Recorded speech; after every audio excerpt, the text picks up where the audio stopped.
دو سوال پوچھنے کی اجازت چاہوں گا. ایک چلیے آپ نے بھی ارشاد فرمایا کہ کسی ادارے میں زکوٰۃ دی اور وہاں ڈکیتی ہو گئی ہاں تو زکوٰۃ ادا نہیں ہوئی, تو کیا اداروں کو زکوٰۃ دینے سے پرہیز کیا جائے؟ ایک سوال. اور دوسرا بہت اچھی سوال یہ کہ وہ موزہ پہن کر تو ٹخنے چھپ جاتے ہیں, تو کیا نماز موزہ پہن کے ہو جائے گی؟ ہاں تشریف رکھیے. دیکھیے پہلا سوال تو ہے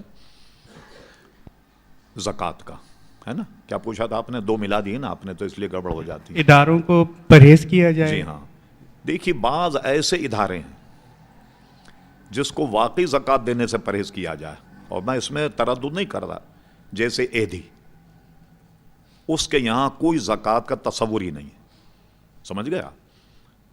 تو کہ بھائی وہ کسی ایسے آدمی کو جو مستحق ہو اس کو دیا جائے وغیرہ, وہ سب سارے کے سارے ایک ہی اکاؤنٹ میں جاتے ہیں, سمجھ گئے صاحب؟ تو میں تو منع کرتا ہوں کہ انہیں زکوٰۃ نہ دی جائے, کہ وہ اس کا اہتمام انصرام نہیں کرتے.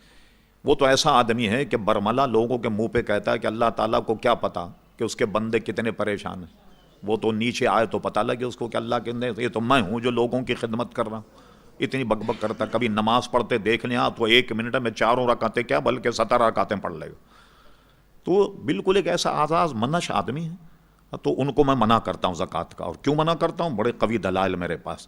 میں امریکہ جاتا ہوں, میں نے امریکہ میں دیکھا کہ اس کے بیٹے کا اشتہار چھپا اخبار میں, اور یہ کہا کہ میرے بیٹے کے لیے ایسی لڑکی درکار ہے جس کے پاس امریکی پاسپورٹ ہو. بھائی آپ تو فقیر آدمی ہو, لوگوں کی خدمت کر رہے ہو, تو امریکن لڑکی کو لے کر کے آپ کیا کریں؟ اچھا دوسری بات یہ, اس نے, یہ تو لندن کی بات ہے اور وہاں بھی پوچھ لیں, اور یہ اخبار میں تو چھپی بلکہ ٹی وی میں اس نے انٹرویو میں خود اعتراف کیا کہ جناب نے ابھی 80 سال کی عمر میں ایک جوان عورت سے انگلینڈ میں شادی کر لی. اب انگلینڈ میں جب شادی کی تو اس کو تو لوگ فرشتہ سمجھتے ہیں نا, کہ بھائی دیے چلے جاتے ہیں, دیے چلے. 2 کروڑ پاؤنڈ لے کر وہ بھاگی. اس کی بیگم جو نئی ہے 2 کروڑ پاؤنڈ لے کر کے بھاگی. اب اندازہ 2 کروڑ پاؤنڈ کو ذرا کنورٹ کیجیے پاکستانی میں کیا ہوتا. تو ظاہر ہے وہ آئی تھی پاؤنڈ لینے کے لیے, پاؤنڈ اس کے ہاتھ لگ گئے تو چلی گئی.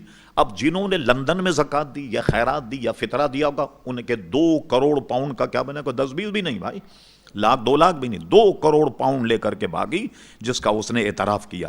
اور لوگوں کے سامنے بات تو بنانی پڑتی ہے, ارے میں نے اس لیے شادی کی تاکہ وہ بھی خدمت کرے انسانیت کے, وہ سب کہنے کی باتیں ہیں.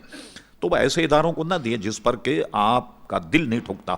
اور اسی طرح بد مذہب اداروں کو بھی زکوٰۃ نہیں دی جائے, یہ آپ کے خلاف کام ہوگا. اس آپ کے مسلک, آپ کے مذہب کے خلاف لٹریچر چھپے گا, تو آپ کے دین کے خلاف کام ہو رہا, ان کو بھی زکوٰۃ نہیں دی جائے. ٹھیک ہے نا؟ جو سنی ادارے ہیں ان کو دی جائے, باضابطہ مینشن کریں یہ زکوٰۃ ہے. ہمارے یہاں مد ہے, اس میں باضابطہ طرح سے لکھا تھا بمد زکوٰۃ, عطیہ, فطرہ, خیرات, صدقہ نفع, یہ آپ اس میں لکھ سکتے ہیں. تو سنی اداروں کو زکوٰۃ دی جائے, اور امید ہے کہ وہ سنی ادارے اپنی شرعی ذمہ داری کو پورا کر کے زکوٰۃ کے پیسے وہاں لگائیں جسی مستحق کو زکوٰۃ ملے. مثلا کسی ادارے کو جب آپ نے دیا تو ادارے کو دینے سے زکوٰۃ ادا نہیں, بلکہ آپ نے اس کو وکیل بنایا. اب وکیل بنانے کے بعد وہ اپنی وکالت صحیح طریقے سے ادا کرے, جو مستحق ہے اس کو دے, ورنہ وہ گناہ گار تو ہو گئی, اور آپ کو تو پتہ نہیں کہ آپ کی زکوٰۃ کہاں استعمال ہوئی, اور آپ بھی اس میں کسی نہ کسی طور پر گناہ گار ہوں گے کہ جب آپ کی زکوٰۃ ہی ادا نہیں ہوگی. اس لیے ان ایسے اداروں کو کہ زکوٰۃ دینے سے پرہیز کیا جائے. اور اس میں ہم نے اسپتال والوں کو یہ مشورہ دیا, جیسے زکوٰۃ کے پہ علاج کروا لیا, اس کا خون ٹیسٹ ہو گیا, بلڈ ٹیسٹ ہو گیا, ایکس رے ہو گئے, اس کا وہ سارے معائنے ہو گئے وغیرہ, اور اس کو زکوٰۃ سے پیمنٹ کر دیں, یہ تو زکوٰۃ ادا نہیں, اس میں تملیغ تو نہیں پائی گئی نا.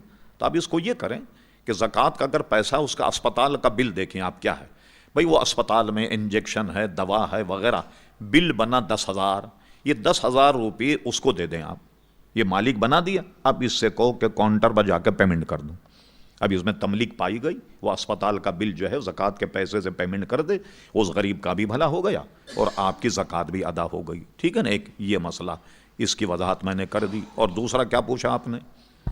موزہ پہن کے ٹخنے چھپ جاتے ہیں. موزے پہننے میں ٹخنے اگر چھپ جائیں تو موزوں کا ثبوت تو خود نبی کریم علیہ الصلوۃ والسلام سے ہے. یہ جو ازار ہے اوپر جس کو پاجامہ یا شلوار یا تہبند کہیں، اس سے ٹخنے نہیں چھپنے چاہیے.